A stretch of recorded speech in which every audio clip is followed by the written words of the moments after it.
I'm self-employed. So I pick the hours I want. There's no one over my back. I don't really have a boss. I find a really cool option for me based on my experience. As far as your employer, they just need to fill the shift. And it's great if you can also get along with your higher ups, but to them, you really are just a number. I tell all my clients, do not sell your house unless you absolutely need to. Also make sure that you know that you're more than just your job. Well, welcome back to the Investing RN. We are here today with Julie, RN Optional on Instagram. This is a cool guest because you are from Wisconsin, but now living in the best state in the Union, California. And dabbled with pre-med prior to going into nursing. It sounds like San Diego. You moved in San Diego in 2006, got into oncology, worked your way through peds oncology up and down the West Coast, moving around with your husband for jobs, and dabbled with the idea of strike nursing. Now it sounds like you've got a little experience with that on one side or the other. Yep. And then some outpatient oncology, inpatient oncology. It sounds like all of your experience was in oncology. Is that correct? Yeah, the first unit was medical overflow, then oncology. So you'd get everything from like pneumonia to liver failure. And then I really loved the oncology. So that's what made me decide I just want to do the oncology part. I don't want someone withdrawing. I want to take someone who's not causing harm to themselves, but wants to fight it. So that's what I love the oncology. Well, and in talking to you before we started recording, it's like, I know you're RN optional now, so spoiler alert, not so much involved in the nursing, but as we were talking about it, I mean, you're going through your whole history, and it's like, I can tell that you really enjoyed and loved being a nurse and helping and doing all that. But I don't know. Are you fully out of it right now? No, I guess we're jumping ahead here. But... Yeah, it's okay. So I actually am still a nurse. I did renew my license. I know you guys asked some guests, like, are you going to do it? And mine was renewed in April. I did think, I was like, this might be the last time I renew it. California, it's good for 2 years. So I was like, I still want to do it. And I do it. I'm self-employed. So I pick the hours I want. There's no one over my back. I don't really have a boss. And I found a really cool option for me based on my experience. So I kind of jumping ahead here I think we talked again about before the show, we're going to kind of move some of our questions up here. And the one question I want to start with was, now knowing what you know and kind of having been through it, it looks like 18 years of nursing experience. What would you tell yourself as a new grad? I'm so glad I entered nursing. I remember thinking, all nurses do is people think they wipe butts and they like give bad baths and stuff. It is such a fulfilling career. The hard thing is everyone's like, oh, you're a nurse. That's so great. You can have so much of your identity in being a nurse. And it's great, but also make sure that you know that you're more than just your job. I think I've worked at different facilities, different states, and I just know that like you're employable anywhere. So if you're ever in a situation you think it's too much and it's affecting your mental health, you can quit your way forward, quit your way to higher pay, or you could also shift down, flex down. And that's a really cool thing about nursing. So there's lots of opportunities and different job opportunities that I still am really proud to do. Now you're speaking Josh's language. You're basically saying, don't be loyal. Don't be loyal. Oh yeah. Oh, there is no reason to be loyal to an employer. I love my job and I feel like I can connect with a lot of patients. I've gotten gifts from some kids. And it's a great experience, but as far as your employer, they just need to fill the shifts, and it's great if you can also get along with your higher ups, but to them, you really are just a number. I mean, I was unfortunate. That's why I've left some facilities, and I picked myself. So I picked my family, I picked my joy. Me and Colin, I don't think this episode's out yet, but we recorded one that's kind of hitting a little close to home for me right now. I was in a position and now I'm kind of getting pushed out a little bit by some people that I'm pretty close with. So everybody looks out for number one.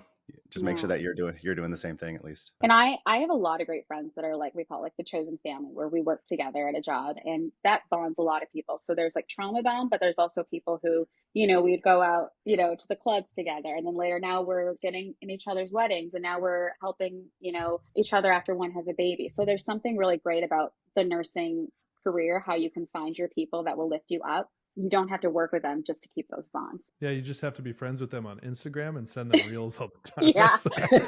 I have like a whole group of these friends that like I did travel assignments with, and they're like my couple of my top reel sends. So yeah, there's other ways to connect.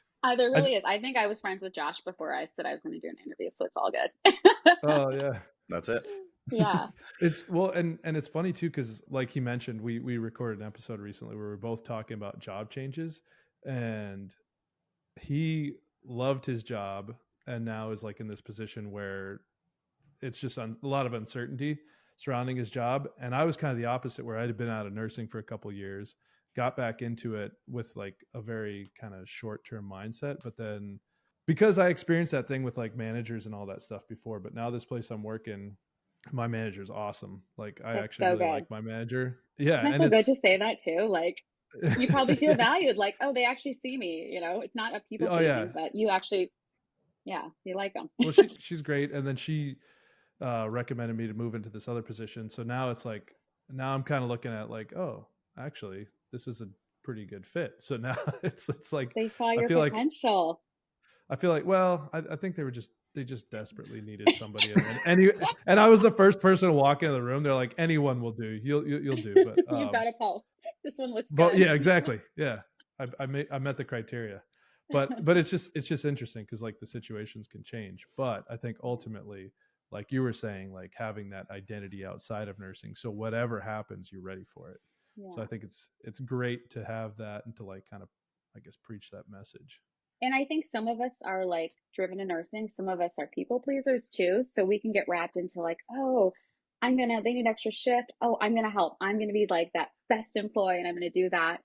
And it sounds great. But then later you're like, oh my gosh, I've been having headaches. I haven't gone pee. I haven't drank enough because I didn't have time to pee. And you're like, wait, this is not sustainable. It might be sustainable in your 20s and 30s, but I'm 40, 41 now. And I mean, all of that chronic stress, being in like fight or flight with certain conditions can really wear on you. So I think having a manager that supports your wellness too is really important. Even if it is promoting you to get you to do more work, I hope they re- reimburse you well for that. Yeah, I remember when I was back in the unit, I'd be like driving to work, like making up my mind, like, okay, I'm not going to sign up for any extra shifts. And then on my way home, I'm like signed up for 3 more extra shifts in the next couple of weeks. Like, yeah, Yeah. Well, it that's was it was not well. yeah. Yeah. I think I used to always be I guess I was like a little more in the people pleaser category, and people would always ask me, and then I'd be like, oh no, okay, what am I going to say? And then I finally just got to the point where people would be like, can you pick up a shift? And I would just be like, no. I don't Yeah. have to come up with an explanation. You know No, I what? It's can't do it. really hard to say no. I feel like Yeah. I just kind of got comfortable saying that. And I always used to think like I have to have something else going on. And I'm a mom now. I have two boys. One's 4 and one's 7. So it's easier to be like, you only have so much of you to go around. But before I was a mom, I really felt like, oh, well, why not? The people who have kids, they have an excuse. But for me, before kids, I thought I should make money now. I should work hard. So later I don't have to, was a thought. So yeah, it can really kind of come back to bite you if you don't learn how to say no and say no, period. So it sounds like, I mean, maybe some burnout with what you were going through, but it sounds like ultimately, was it like dissatisfaction with your job that led you to pursue things outside of nursing, or did you just kind of fall into real estate? I kind of so I grew up in Madison, Wisconsin, and I think it's a pretty affordable city. But growing up, we always lived in homes my parents rented, so we never had a house that like we owned. And I think because of that experience, I just always thought like, oh man, it would have been easier, maybe not easier, but it. I just wanted to own something at some point. Of course, coming out here to San Diego, everything's so expensive, so that wasn't realistic. But we bought our first property out of state, and the mortgage was, let's see, it was in North Carolina. The property was like $112,000. So our mortgage was maybe like 438. There was an HOA, and we were getting $700 a month for rent. And I was like, wow, someone else is going to pay this down. Either we keep it forever, and then that cash flows. Um, but we it was just kind of like a different thing. So it was just like, let's just dabble. In fact, I bought that with my husband, and we were dating, and I actually pulled money for my retirement to get that down payment. We each put in 50%.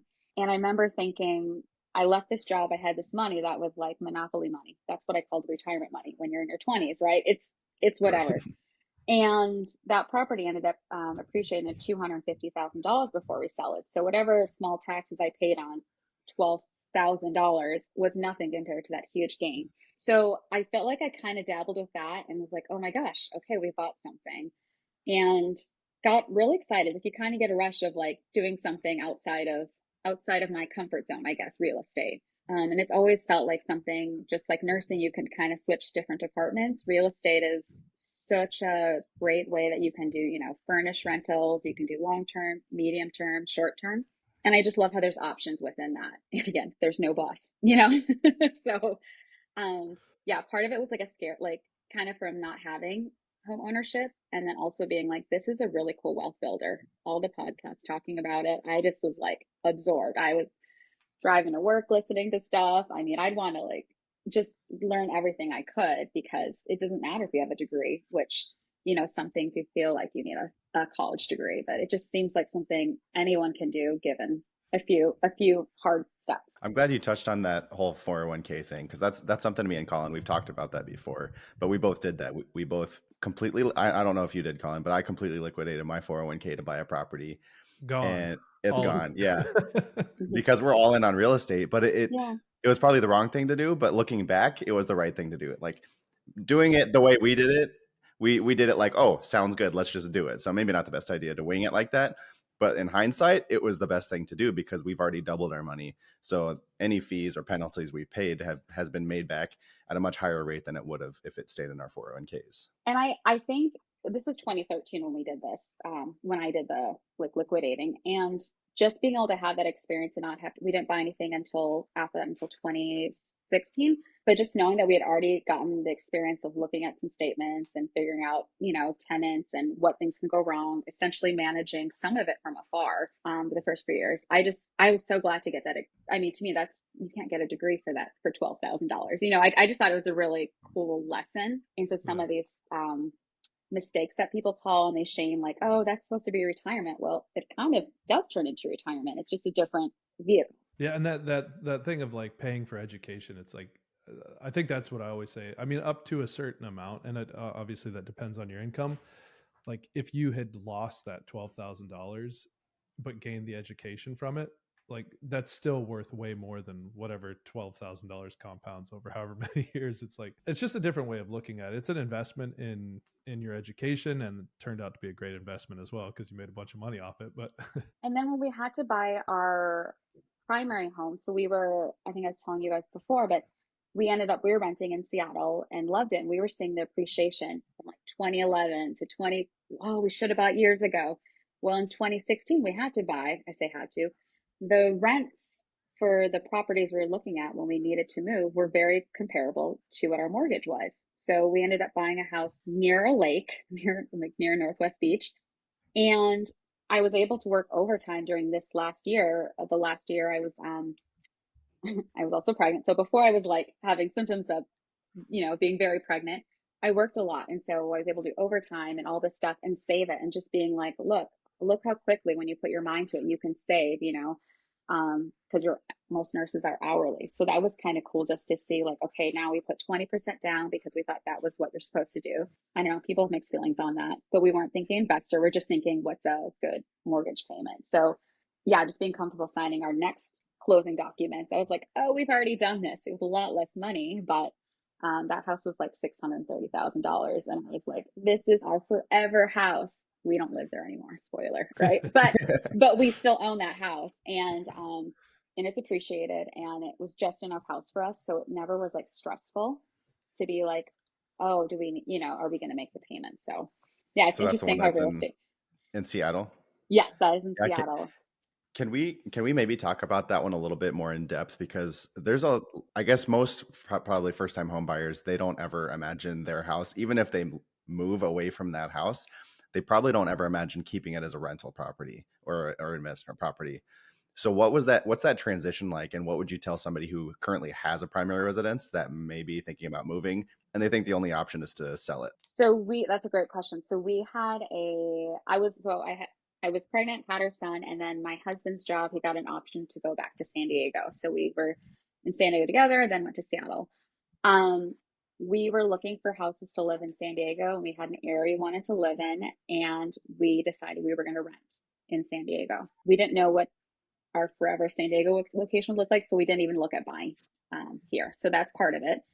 And we found a property manager to manage it first. So the initial thought was, we've got an 18-month-old baby, we're relocating back here.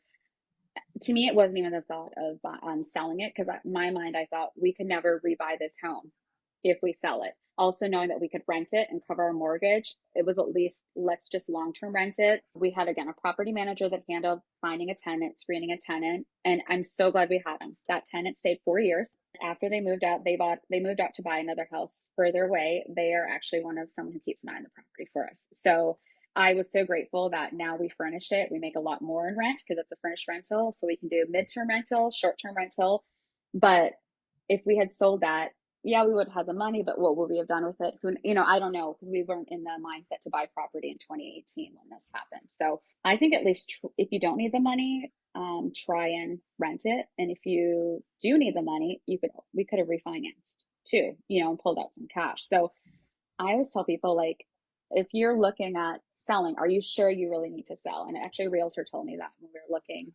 I was talking with someone about buying property in San Diego, and she said, I tell all my clients, do not sell your house unless you absolutely need to. First, look at, can you pull equity out? And I think that's so wise, because there's options. Your house has a lot of wealth. So that I was actually just talking to somebody about that the other day, because she was saying that her daughter was looking at moving, but couldn't afford to keep the house, had to sell to be able to buy the new house. But can you talk about what it would have looked like had you found a home in San Diego that you wanted to buy and you wanted to keep that rental in Seattle? So I think so now that we rent, because you rented, it does kind of also count towards your income. So yes, you have debt on the house, but if you're renting it, you also have income. So when you're applying for a new mortgage, I guess you got to have money reserved if something major needs to get repaired. But I guess you just need another form of down payment. If you want to keep your mortgage the same for your original house, if you want to keep your mortgage still comfortable, I always think people, you either have to save enough money for this new property so you keep your others, or if like the rates dropped in 2020, you refinance, reset the clock, and now your next house can essentially be paid for by your first house, which we actually have done a cash out refi for one of our properties in the past. And it did pay for a house that we ended up buying in Madison, Wisconsin in 2020. So it wasn't hard. Both of them were rentals. But again, the cost of the house wasn't so large that it threw off I call it California, you have higher incomes than the rest of than most of the US, right? So if you have a high enough income and you're buying out of state, it's not as hard. Now buying a house in San Diego, we still rent. We've been renting for 6 years. So I don't want to have a huge mortgage and a requirement to pay, $7,000 to $10,000 a month. So our rent right now is $4,300. And to me, that's amazing for being in La Jolla. So. Oh, oh yeah. That's awesome. Yeah. So it's just, we don't need to own anything here because, our costs are kind of offset. Our expenses are offset by someone else paying our mortgage and building our wealth that way. It's cool because Jen and I are in the same position. It's nice. I don't have to tell you who Jen is. I know. Jen and I are. Hi, Jen. Yeah. She's out working, making me money right now. Oh, yeah. So she's Your baby mama's working hard. That's right. Yeah. But we're in the same position where it's like, we rent, since we moved to Napa Valley, but we rent up here and our rent's pretty similar to yours. And everybody's like that, Josh from Wisconsin, he's like, that's crazy that you're paying that much in rent. But given where I live, I'm pretty okay with it. And then to the cost to buy would have been so much more. We even talked to our CPA and he just said, when there's that big a difference between renting and owning, like the equity that you would gain by owning isn't really worth it. Like you could just take that extra money and invest and it. I think that's such a really good point, because everyone, especially when you're in California, they're like, oh, when are you going to buy a house? Especially when they hear you buying elsewhere. And it's like, maybe never, and they think you're crazy, but it's like, well, if you bought something here, how much more would you have to work just to say you own it, versus you're still living in the area that you want to. Seattle, it made sense to buy just because the rents were going up so much with Amazon, Microsoft, Google, everything there, that tech money really raised the cost of living. So for us, it was a good move, just on housing expenses, but it's really hard to say that in Southern California, most of California. So that Seattle house you bought for $600,000, you said? Yes, that one's about 630, and it only has one bathroom. Okay. Well, I'm just curious, like if you were to sell it today, what would it go for? So at the height of the market, it was like 1.1, 1.2. I think now, with some of the remote workers, I think it's about 900. So it definitely was a sound investment. we have a great location, great neighbors that keep an eye on stuff. And one of them says, we'd love to buy your backyard. So there's just so much growth going on, and Just the backyard. yeah, people like overbuild on their lot, so they have no yard. And the sweet thing about our Oh, house was it has such a good sized yard, and it's sunny in Seattle, like over 70 days in the summertime.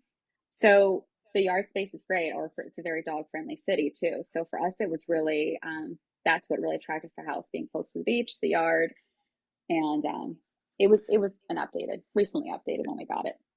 Is the whole yard thing, is that because ADUs are so popular up there, so they'll build a It second house basically?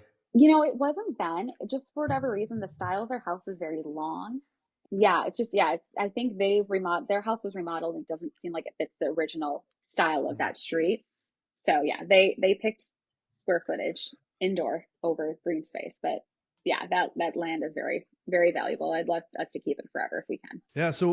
Okay. So your timeline was you bought the house in Madison. What was that? That was 2013, you 20. said? So that oh Wisconsin, sorry, North Carolina was 2013, Oh, North Carolina. Okay. and then Seattle was 2016. And then we bought our next property in 2020, which was in Madison, Wisconsin. Okay. And sorry, North Carolina, I forgot. We bought another North Carolina in 2020. That was just before the pandemic. So it was we closed in April, so maybe it was during.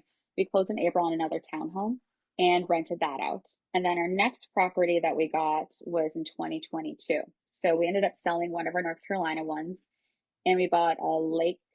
I don't know if you guys know Lake Monona in Madison. It's off of Lake Monona Bay.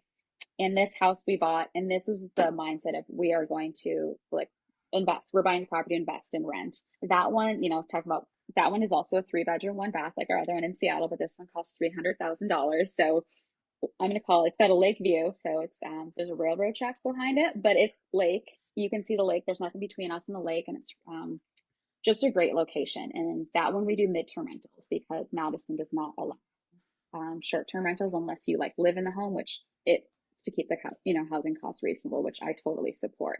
And we go to Wisconsin every summer, and so we're able to use that house as well. And then we do like furnish finder, so we rent it to doctors, we rent it to people who are sold a house, need to maybe there's a delay in their new construction. I've had a few physicians that were just like locum tenens.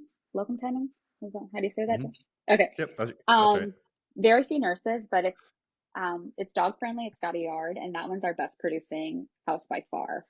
So that mortgage is like $1,800, and we've gotten as much as $4,200 a month with a furnished rental. And so that one, I mean, we're covering utilities, and we had to furnish it, but that one is like appreciated well, and it's a fun one too because we get to go and stay there, and the best neighbors also there. I think Wisconsin people are a lot more friendlier.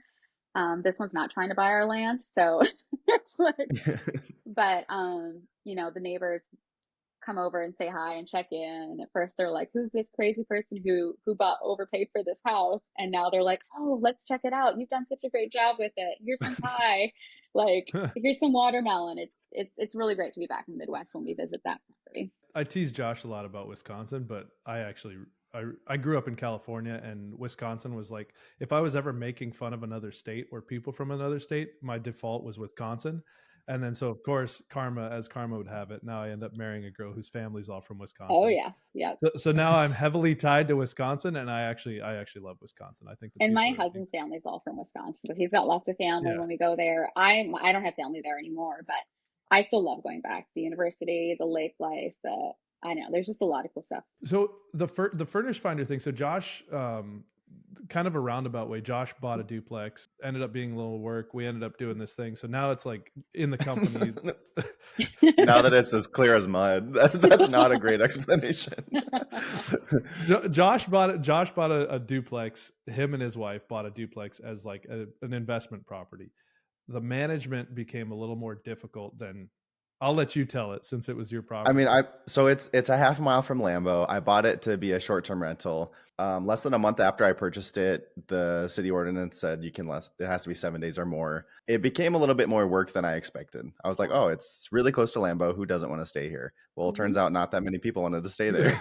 Oh no. So anyway, it turned out being a lot more, and I could have fixed it up to make it like a little nicer. It was a medium niceness. Okay. Yeah. Yeah. But was anyway, livable.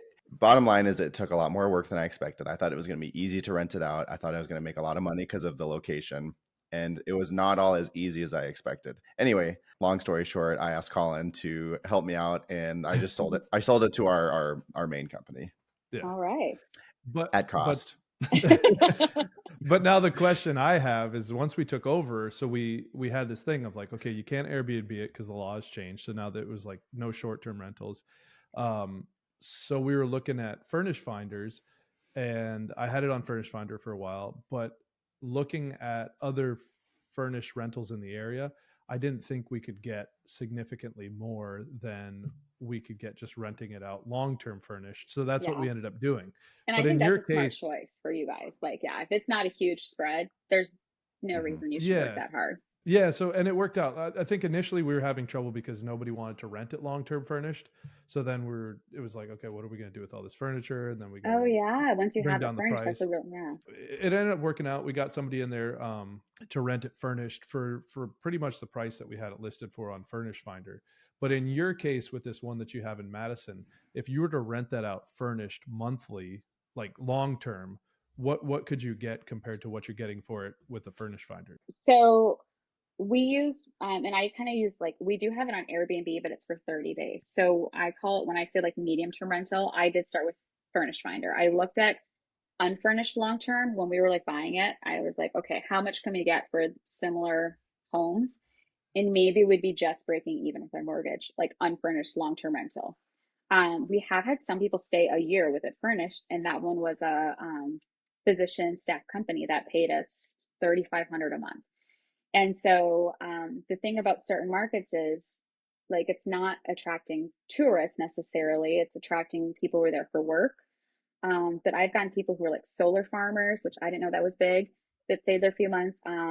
People who are coming to do like artists who are doing performances at the Overture might be there for like a couple months or, 6 weeks. They might want it. So there's a huge need in my market for people that need housing short term, but they're not college students, they're not faculty. I did get a faculty personal law professor even from Santiago, Chile, and he stayed in one of our places. Because again, there's just like, oh, he came, was traveling with his family. So it's, there's always a housing need in a lot of places. We need more housing for everyone, but there's also a need for these people to come and work, like healthcare providers, traveling. I never thought about traveling professors, but they take care of the house more than someone who's coming just to party for 3 days. So I love the medium term rental. I've had pretty good experience. I've never had to do an eviction. I have but definitely the spread for us is, I mean, at least 800 doing furnished and doing a 30-day minimum. Do you self-manage that or do you have somebody doing that for I you? self-manage. So one of our houses, so the realtor who helped me buy we have 3 properties in Madison now. One of them actually went to high school with. He's got a brokerage, and so the realtor I've worked with in his office, we I asked him, okay, who do you have? Who do you use for plumbing? Who do you use for electrical? Because we had to do some upgrades and just like a general handyman. And it turns out one of them next door, there's a contractor who's always happy to check on something like at the house for me. And oh, how much do I owe you? You can just take me to lunch when you get back. Okay, that's great. Um, so like having people that are really kind and helpful and doing good work. We have a good system of people to call. I've had to call locksmiths once and just going online. So I manage it, but I also don't work full time. So I currently work, some weeks I work 0 hours of nursing, other weeks I might work 20. So for me, I find I actually love the like troubleshooting. I don't consider it annoying. I mean, we've all heard annoying call bells if we've been a nurse. So Yeah. it's not like, I don't know. I think it's not life threatening. It's okay. What's the urgency? So I do self Yeah. manage and I do enjoy it. And because of that, we get a good, what is it called? Real estate professional status. So I don't want to do that much nursing. I don't want to make so much of nursing that now I can't get a tax write off and help offset my husband's income. So it is a tool for me to self manage them. Does midterm count for the short term, Are you talking about like, for the real estate professional status? Because I know so like if you're long term, for real estate professional, it's like 750 hours. But if you're doing yeah. short term rentals, it's only like 100, right? Active So hours. the hours of furnishing each one. So in 2023, we furnished 3 units. So I easily was traveling those places and doing it. And then also screening tenants. So Furnish Finder, you can't book on the app, the website. You actually have to like, it's kind of reminds me of like old time. You know, you're some people are like, hey, I want to talk to you on the phone and get a vibe for you, like, and understand. So there's a lot more active work in self-managing. It's not just, again, because it's some of them might only be there 30 days, some might be there 2 months. So, but yeah, it's a lot of hours in a year, but some of them are just like, oh, I checked the market. Oh, I did stuff for financing, like all the time you spend, you know, securing your lending, everything that counts, like looking at housing. Yeah. So it's this last year, 2023 was the first year that I was actually able to qualify because I didn't do more nursing than real estate. I did more real estate related tasks. But you have And to now talk to a what do you? tax professional on all of Yeah, this yeah, stuff because yeah, it yeah. is very Disclaimer. complicated. And I went to a few conferences and I was just realizing like, oh, this actually helps me. This helps us work smarter, not harder. Because I can get benefits for my husband's job. I don't need to also have a job that has all these benefits. I just need to figure out what's that right balance of me using my skills, me also being happy in what I do and getting, you know, being using my brain somehow. So Yeah. Well, and I think like the problem solving and like we actually, it's funny you mentioned the locksmith. Just like 2 days ago, I was getting ready to go into a meeting and I got a call and it was like, hey, this guy's locked out. We didn't have the key. So it was like, yeah, jumping on trying to find a locksmith real quick before going to this meeting. But it's always kind of an exciting, I don't know if exciting is the right word, but I you just get enjoy the satisfaction. problem Yeah. solving. Yeah, Yeah. you really do. It's like, so we actually recently hired a guy that's doing property management for us. He's like running our property management. So this time around, it was a lot easier. It was like I tried calling a locksmith, and I was just like, I got to go in this meeting. Brandon, handle it. And I think it would be hard if you're working a shift that's like 8 hours or longer to get some of these calls and feel like you can address it. So I don't think I told you guys, but I work for a company that's it's specialty pharmacy, and so it's a lot of patients that have like autoimmune diseases, or so a few of the patients I take care of get these medications infused in their home, and they're not immobile. These are active, health looking healthy patients, maybe like ulcerative colitis, they'll just get a Remicade every 6 hours. So I have one-to-one patients for someone that you would normally have 5 to 6 patients. So if I'm at their house and they're already set up, I can be doing my real estate stuff, you know, as long as I get their vital signs. They're not using a call light to get anything because they're in their house. They're going to get up and get their own water, right? Like it's very, I love that I can do this. I feel like I've died and gone to nurse heaven because I can listen to a podcast while they're getting their 6 hour IVIG infusion. Or I can just hang out with them and just connect with someone, just like we do in nursing. So, I mean, I really think that's probably why I renewed my nursing license is I still enjoy being a nurse and I'm not being stretched so thin, you know? I feel like when I was in the hospitals, I've always been a fast walker, but I would like be literally walking so fast because my brain was processing things. I would be running into people sometimes because I'm trying to think of all the things that you need to do. I'm sure you guys see like the memes of like when you get to the supply room and you forget what you came for, you know, yeah, because you're just doing so much. So I feel like now it's funny how I like get to find like the best seating in their house and you know, and it's really nice families and they're appreciative and it's a great, you know, I've never had to call 911, but I'm ready to like respond to a reaction. So I've got like a hybrid nursing, property management, mom kind of lifestyle, you know, which I love. yeah, that's. I mean, it's like I was talking about earlier. Like I was very much back. I was out of nursing, back into it, and on my way out again. And now having found this new position, it's like oh, and even before like I got moved into this position, even just the ER that I was working in or that I am working in here is so different from anything else. And it sounds and we've talked to plenty of people that have found these little like niches within nursing, like what was his name? He was the pick line nurse. Oh, Jumer. Jumer, yeah. And it's like, man, first of all, pick line nurse, that sounds like about as good because he's doing like Fun. 12-hour shifts. Yeah, I'm like, that would be great. You just show up, just throw a line in, everybody loves you, you walk out, like Yeah. whatever. But You feel the but applause. there's yeah, there's like these little there's these little niches within nursing that are like it's just so cool that that's out there. I mean, we're very appreciative of nursing for what all the different things that it offers. I was actually even able to do this job. I was in San Francisco. I have worked a strike assignment. I forgot to tell you guys this. So there was a big multi-state strike happening, and I got flown to the Bay Area. And it's kind of shocking how much money these hospitals spend to staff a strike. I mean, they should have just given the nurses what they wanted, but it wasn't actually a nurse strike. It didn't end up being a nurse strike. So I ended up getting paid. I got my own hotel room. They paid for Ubers for people to go from training or different hospitals. But I had like a whole day of downtime. And the company I work for, they work all over California. So I actually took a Uber into San Francisco.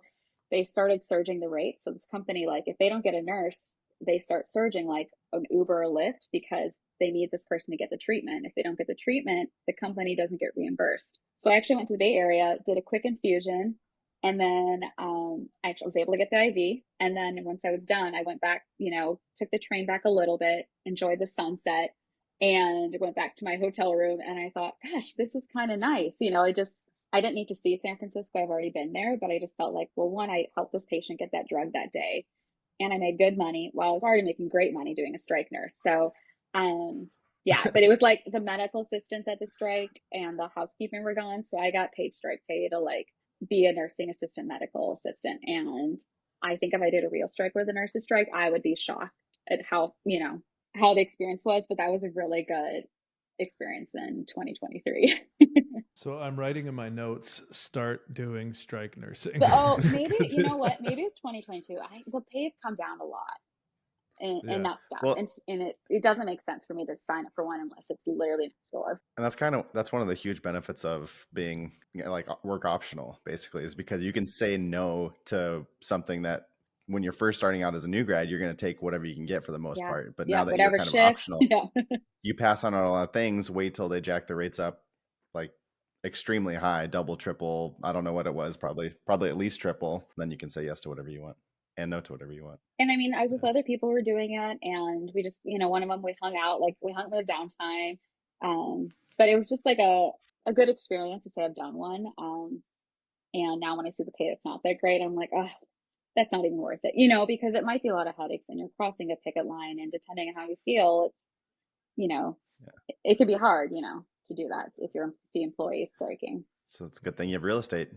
That's a very good thing. Yeah. So how much money would you say you're making in all of your real estate that's allowed you to step back as much as you have been able to? So we probably have about, and again, because we have a short term, it fluctuates. All of our mortgages come to about 9,000, and we have about 13,000 coming in. So as long as there's like some days or some months, there's one that's just breaking even, like in Wisconsin, if no one wants to be there, the rates aren't that great. And then there's other times you get a bunch of short-term rentals in Seattle and you're like, whoa, this is great because it's that self-pricing, or, how it kind of does automatically. And most of them don't have anything major going wrong, but it's a house. It's stuff's going to happen. So I don't live off that income. Most of this money goes back into the business. So it's in a separate account. And we used to have paid off cars. I just got a new car, but nothing fancy. But like we don't have that many expenses. Our most expensive thing right now is like our kids' childcare, so I still have my nursing job, and that's kind of like helps, but we try and live off of my husband's income right now and hopefully save up and buy another one in the next year. And even that $9,000 of mortgage, only half of that is half-ish of that is going to be interest. So you're really making another probably $4,000 just on the pay down of the loans each month as well. Well, and then the additional income that you're getting by doing the real estate professional status, I mean, I'm sure that allows you to keep a lot more of your husband's income, right? Yeah, and that was something like, I don't know, at one point I said, I'm not going to work so much as a nurse. And I said it initially being like, why are we both working hard? He's got a salary job, but we also have the kids, sometimes their school closes on certain days. Like there's just, staff thing, and just realizing the mental load of just trying to figure out who's going to be available for this and that. Oh, did I get time off of work? I don't have to worry about that with this job. It's nice to be like, okay, there's so many different energy needs, to sustain a home and a household. So financially, it's like, yeah, we could, if I worked more, like, could we have fancier cars? Doesn't really matter to us, and also just being stressed, it comes with at my age. I started feeling ulcers when I was actually working hard back in 2020. I had my son in September 2020. And I remember when I came back to work, I was just feeling stressed. I mean, we were in a pandemic, but I actually was feeling like, is that an ulcer? Is this chest pain? And I think it really came down to just trying to do too much. So as far as like being able to take a step back and being like, oh, I have this day off. I can go. I love fostering dogs or helping out volunteer with this dog rescue. I love that my kids see that I'm not just doing something for money. I'm doing something, that's outside of that. So it really kind of refill. You have to have a certain amount of money to have this comfort too, but also like doing the stuff that matters and actually fills your cup. I don't have any more chest pain or ulcers. So I think I'm winning. So what is, I guess, so now it sounds like your work-life balance is kind of, you're doing this RN stuff part-time, you're doing the property management essentially full-time.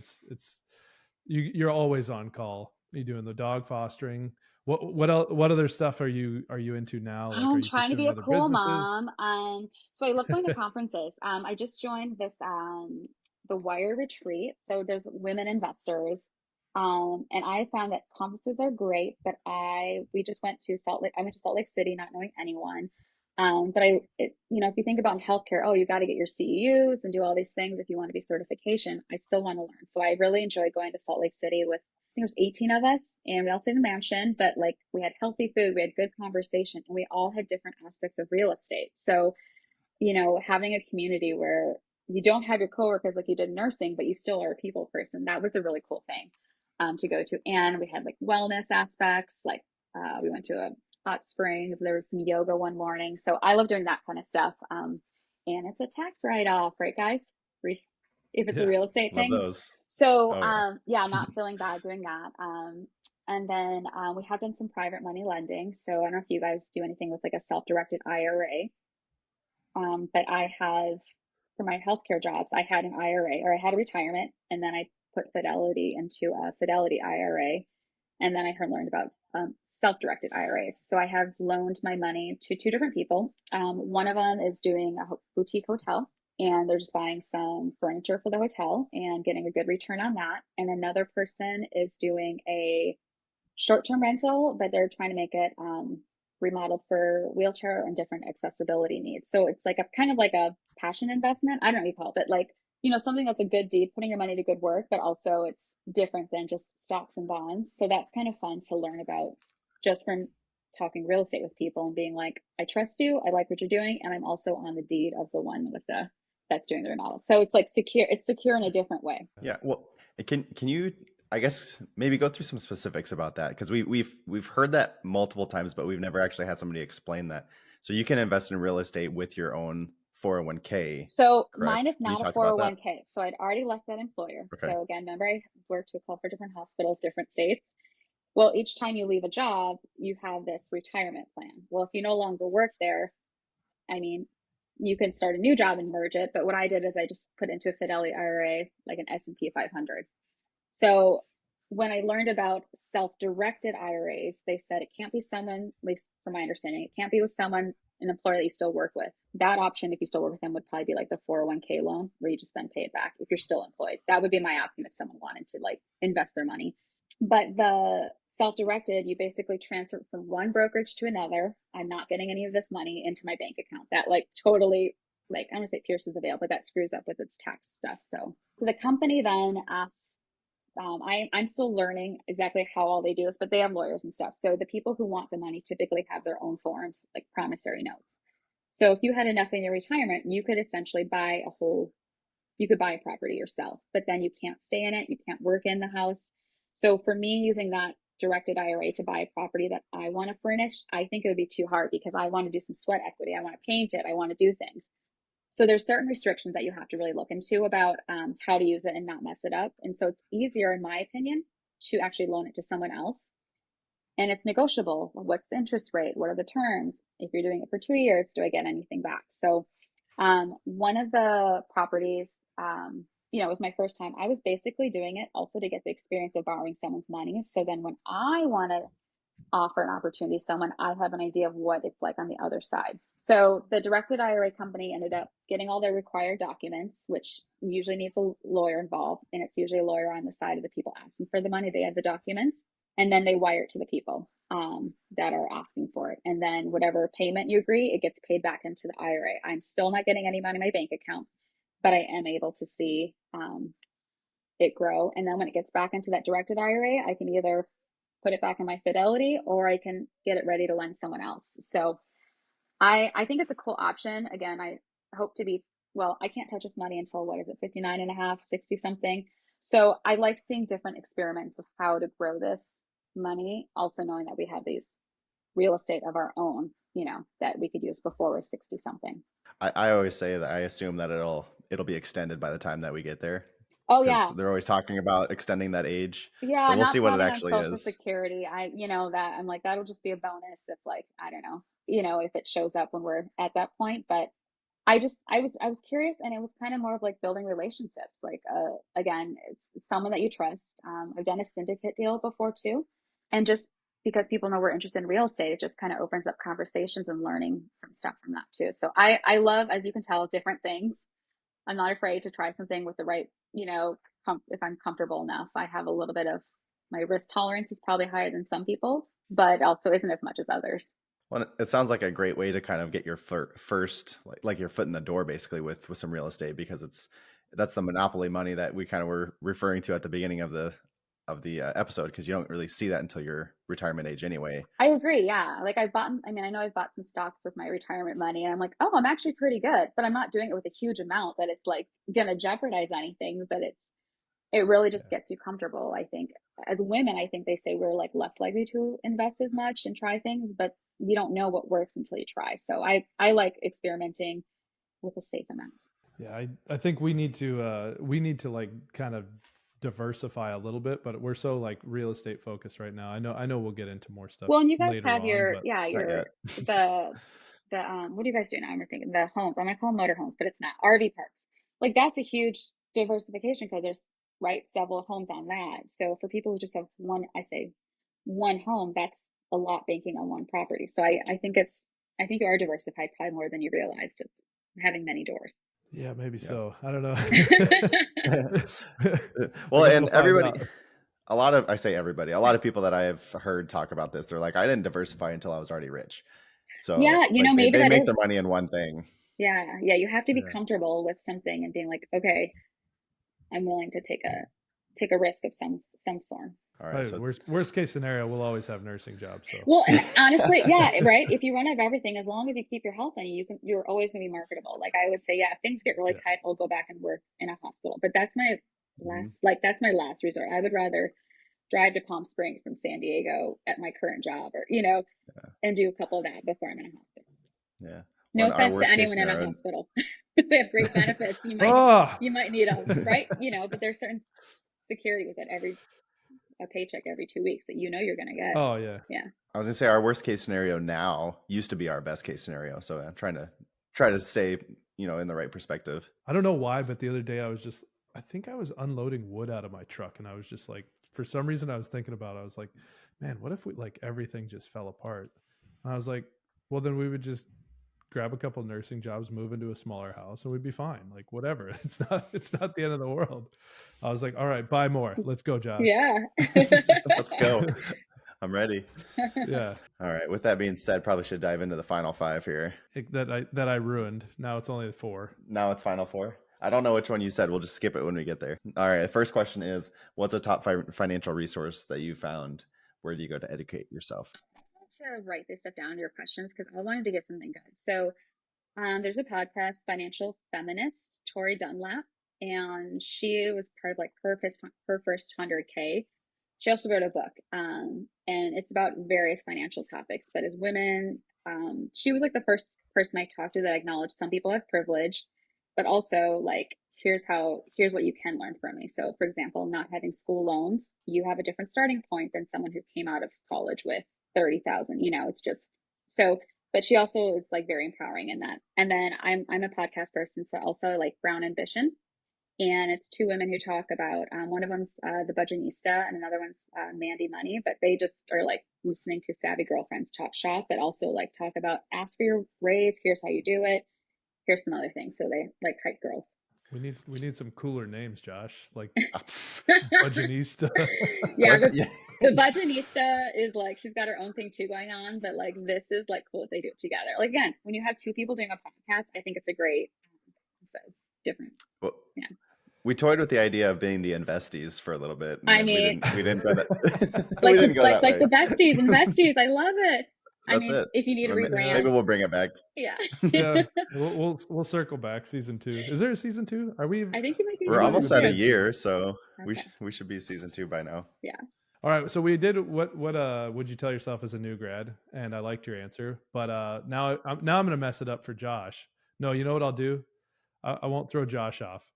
So no, I have to throw you off. Yeah. So what excites you about the next 12 months? Okay, I already told, so I am going to a conference, in Atlanta.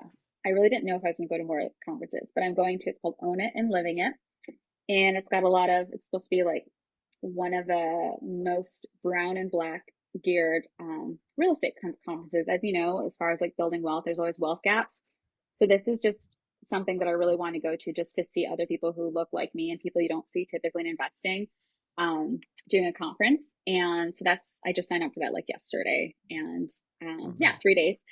And then also I'm really excited about scaling in 2025 with our money and with some other private money, most likely. So I guess you've mentioned your husband. Are you kind of the main driving force behind the real estate investments? Or are you guys? Yeah, so I am like a type B person. He's type A. So he is not my silent partner. He is my, he's like, I can bounce ideas off him, right? So, so we own the properties all together, but I'm the one who manages them. And also, for the LLC, I have them. Obviously by marriage, he's entitled to all of the wealth and things that we have anyway, but that's just how we did it. I'm the LLC person because it makes it easier to ask him to sign documents. Also, being a woman-owned business, minority-owned business, I'm hoping maybe that'll help me in the future too, if we need to qualify for anything. So, yeah. That makes sense. Yeah, it's funny because we went, we didn't really know what we were doing when we were setting up our LLCs. So it's like every time we have a closing, Josh is signing in Wisconsin. Well, for a while it was Wisconsin. Now we're both remote signing because we're start buying in other states. But it was always this big headache, and I was just like, man, why didn't we just set it up so only one of us had to sign? And I guess we have a remote person that comes to our house too. And I love that it's happened at least 3 times now that our kids see someone come to the house and we're signing these documents. And we're like, yeah, we just bought another property. And it's like kind of hoping that they're seeing little things, like planting little seeds of like, we don't care if you go to college, but you do need to do something meaningful. And so I like the remote signing. I think it's great for. Yeah. Well, and now recently Jennifer is now an official partner in the group. So now all 3 of us have to sign. Congratulations, so that's really fun. Jennifer. She was not before. Oh yeah, that was. Well, we didn't. This was us not knowing what we were doing, just That's doing true. stuff. Yeah. And I mean, Wisconsin's I don't know what they call it, kind of state, but it's the same thing. Like she owns half, or both of our wives owned half of whatever we have. It depends on when you said what do you call Wisconsin? It depends on who you ask. Yeah. Yeah. Well, but that wasn't good enough for Jen. I was like, Jen, you already own like all of this. If something happens, she was like, no, I need my name on it. I was like, okay. Like, all right, we're doing it. And neither of us cared. The whole time, neither one of us cared. We're just like, okay, whatever you say. Yeah, until something if she happens, wanted her name on it. Yeah, if something doesn't happen, I think we're going to still keep doing it. But, we've signed all of our mortgages together and you can only apply for so many. So maybe we should have had like one name on each mortgage. I don't know if we've done it right, but we needed both of our incomes to qualify for them. So we're both on them. Well, I don't know if my income matters as much, but I wanted it to count, right? Like I wanted my name on it. Sounds like Jennifer. Yeah. Well, yeah. So, and then since then, Jen has set up a new LLC, and the other something was happening. We were waiting for the lawyer to send us something, and I was like, they haven't sent us this form to sign. Like, what's going on with that? And she's like, oh, I'm the only signer. They already sent it to me, and I said, this is news to me. We need to have a conversation. That's out of your scope of practice. Yeah. Oh, she just eliminated Josh and I. She was just like, oh, I got this. And it was for the property management, which she mostly established. So we allowed it, but I think you and I were actually involved in that. When she hears that we allowed it, she's like, what do you mean by that? She's again? Gonna love that. Yeah. Oh, she knows who's in charge. She has your blessing. Yeah, that's funny. No, but the funny thing too is I think Josh and I think we did have that conversation with her when we made the decision for her to be the only signer, but of course neither one of us remembered it. So when it came up, we're like, of course, what happened? And she's just like, we have to make a big deal out of nothing every time. Of course. Keeps it interesting. Have to. Yeah. All right. Question 4 is how do you define success? This one I had to think about. So I feel like being successful is being able to have the things that you need, but also being like present enough to actually enjoy it. I mean, you could have a big salary and you could have flashy car, but you're so distracted by work that you can't even be present at home with your kids. Like I do feel like we're successful as a couple. You know, we both have a roof over our head. We have food in our fridge. We don't worry about when you go to the doctors and they're like, "Do you ever worry about food? You know, food for your family?" And it's like, "Oh my gosh, these are real things that we sometimes take for granted." But sometimes we all can get busy and we forget to be present, even if we have those things. So I think being successful is just having that peace of like being present with your kids playing and not thinking about all the million things that you have to do. So Yeah, that's not something I think about, but it's something that I struggle with. I want to say like Yeah. world peace. Real Yeah. peace. When we get there, we'll be successful. Yes. Yeah. Doesn't Well, if more doesn't sound people, like it's happening anytime Until soon. that, I no. think having peace, inner peace, and peace in people around me is, you know, as much as you can have it. All right, we're going to turn this back into the final five. I'm going to ask a different bonus question so Josh can finish off with his question. So, you being from Wisconsin and now living in California, which state, if you had to pick one, which state would you choose forever? Forever. Well, here's what I'm gonna say. If I had to, No, you have to pick one. I would say I would say California, but more and more Boom, recently, I done. no, Next Josh, I need to question. know. We think about like, oh, we could spend a month this summer in Wisconsin. I would love to have more than just like a week. I really would love to go to Wisconsin for a month, stay in our house, get to like actually see what it's like having kids there and seeing it through their eyes. So, I don't know if I could live anywhere forever. We talked about that forever home. I don't know if that exists. I think we love where we're at right now, and our kids are happy, and we have great supportive friends. But when I go back to Wisconsin, it feels like home. Like it just does. Until That's saying until something. winter happens or the hot humid I was summers going to say, and you're and then it drenched. snows on Halloween. Yeah, so that's why I couldn't be. That's why Wisconsin works because you know. Well, and with all of these natural disasters happening, like we were talking about Wisconsin, and not to jinx anything, we're something to unjinx myself. I got But you. All right okay, here. thank I got you. it. But there's really not a lot of disasters that come this way. Like we'll have an occasional tornado or an occasional blizzard, but for the most part, we're usually prepared for those and we have warning. So I don't know. Natural disasters are minimal here, so I will say that. All right. The last question is, what is the biggest financial mistake that you've made, and what did you learn from it? Okay, so I came out of college with school debt, like 30,000. And I think the mistake was thinking that debt was like something to be shamed about. You know, like Ramsey is like, oh, you're an idiot if you know. And my interest rate was 2.6%, and then it dropped to like 0.9%. So I was like paying off something that was so insignificant mathematically, but also being able to pay it off. I was always going to pay it off. I'm not someone who like was waiting for the government, but I think paying it off because of shame of having this and feeling like it was, yeah, it was just like a scarlet letter or something. I think I would have been better off investing more money and just taking my time. And I think they would have allowed me 20 years. And I think I did it in like 9 or something. So it just wasn't needed at that low of an interest rate. That's what I would say was Yeah. my biggest financial mistake because it was reasonable amount with the money I was making. The payments they weren't scary and going anywhere. Well, and then once you start having kids and all that kind of stuff, you can get those payments lowered, and it's like, not that you should just pay it forever, but But there almost was there was no at harm. 0.9%. At 0.9%, I really didn't have anything like, yeah, I think I just really wanted like mentally be like, okay, it's one less payment I have to worry about. But then now we've got all these mortgages. So I'm like, why was that debt bad? But this, which gave me the career, which gave me the income to like, it's just the shame. So, for anyone else that has shame coming out of college, I mean, I had scholarships, I had grants, and I worked and and I went to a state school and I still had, debt coming out. So I don't regret it, but I do look at college differently for people thinking that that's the way to like be successful. I'm like, well, it depends. What are you going to do with that degree? Because you might have some debt, that holds you back for buying a house Yeah. or, all these other things. So yeah, just being open-minded more about that.